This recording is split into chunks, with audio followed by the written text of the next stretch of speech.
There are things in this world that defy explanation. Events that tear apart the fabric of what we think is real. Usually we keep these stories at a safe distance, urban legends whispered at sleepovers, or threads read online at 3 a.m. I never had that luxury. My story didn't happen to a friend of a friend. It happened in my head, and then it crawled out. It started 3 weeks ago, in a dream I couldn't wake up from. The dream is always the same. I am standing in a park that feels like a dead memory. The colors are washed out, gray and cold. And she is always there, sitting on a wrought iron bench, her back to me. I don't know her name, but I know her sadness. It hangs in the air like fog. When she turns, her eyes pierce right through me. They are the color of a storm about to break, a deep, swirling gray-blue. We never speak. We just wait, because we both know he is coming. At the edge of the park where the shadows are thickest, a shape forms. It is a man, or the silhouette of one. Tall, unnaturally thin. He wears a suit that looks like it belongs in a funeral home from a century ago. But it's his face that freezes my blood. It's a blank slate. No eyes to see you, no mouth to scream. Just a pale, smooth void. Every night he glides closer. He doesn't walk, he drifts like oil on water. The girl, she tries to run, but her feet are rooted to the gray grass. I try to scream, but my voice is dust. He reaches out a hand, fingers too long, too many joints. And the moment he touches her, I wake up, gazing for air, drenched in sweat in the safety of my boring, silent apartment. I told myself it was stress, overwork, too much takeout food. I tried to focus on the mundane rhythm of my life. Shower, coffee, the walk to the train station, the 9 to 5 grind. It worked for a while. The city noise drowned out the silence of the dream. Until this morning. I was waiting for the light to change at 7th and Maple when I saw it. A splash of white against the gray concrete pole. I stopped. The world seemed to tilt on its axis. It was a missing person flyer.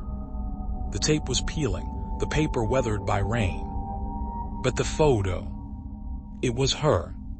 The girl from my nightmare. Same dark wavy hair. Same eyes, even in black and white. Underneath, bold letters spelled out a name I had never heard but knew in my soul. Elara Vance.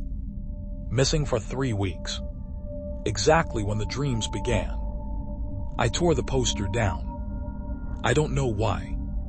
I just couldn't leave her there. I didn't go to work. I went home and sat at my kitchen table, staring at her face. I searched her name.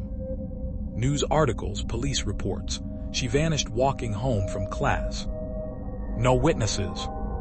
No leads. Just gone. I felt sick. How could my mind conjure a real victim? Was I going crazy?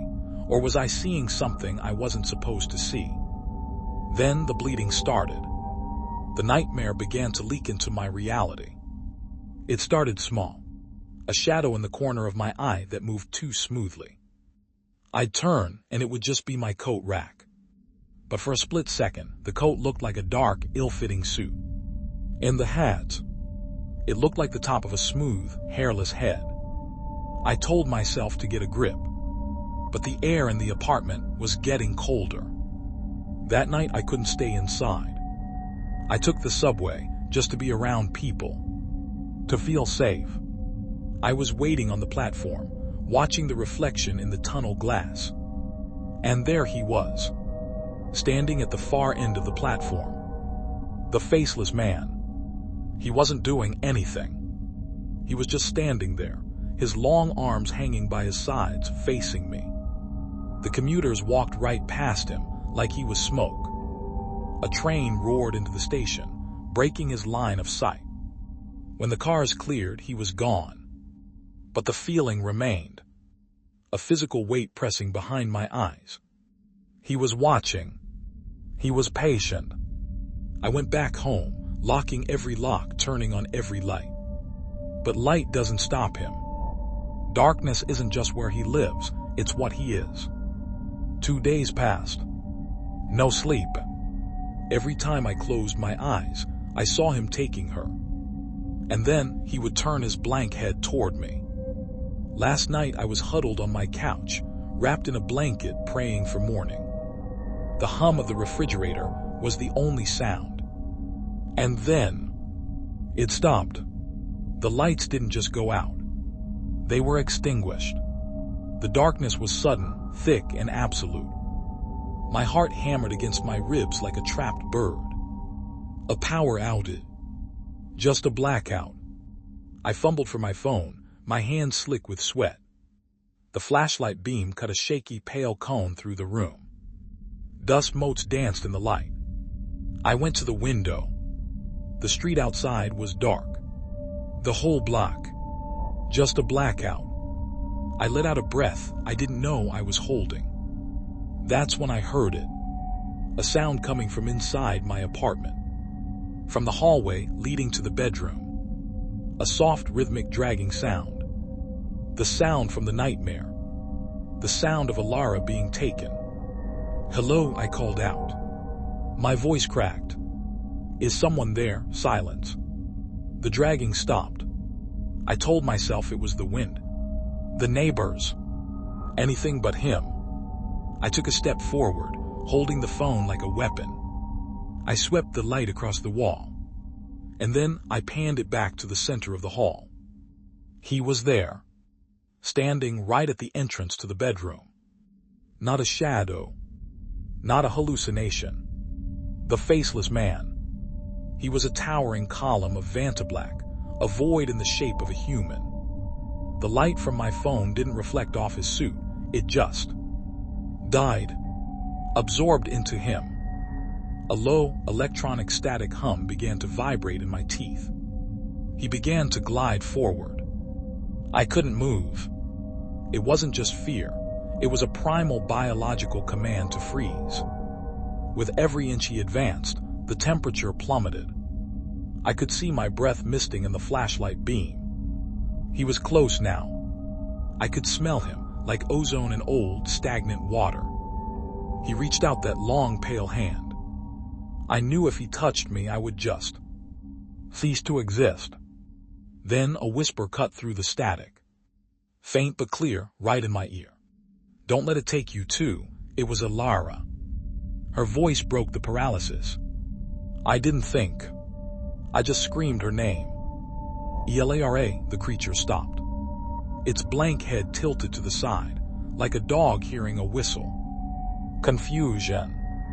That 1 second was all I needed. I spun around, fumbling with the locks, tearing my fingernails on the deadbolt. I burst into the hallway and ran. I ran down the stairs, out the building into the blacked out street. I ran until my lungs burned and my legs gave out. I didn't stop until I found a place with lights on. A cheap motel 2 towns over. I'm writing this from that motel room. I haven't been back. I left my clothes, my laptop, my life. The police never found Elara. Her case is cold. And I can't tell them. Who would believe me? "Excuse me, officer," the man with no face from my dreams took her. I'd end up in a cell. I don't sleep anymore. When I do, the dreams are gone. There is just blackness. But sometimes, when I'm driving late at night or walking down a lonely road, I see him. Standing in the distance. Just watching. He is patient. He has all the time in the world.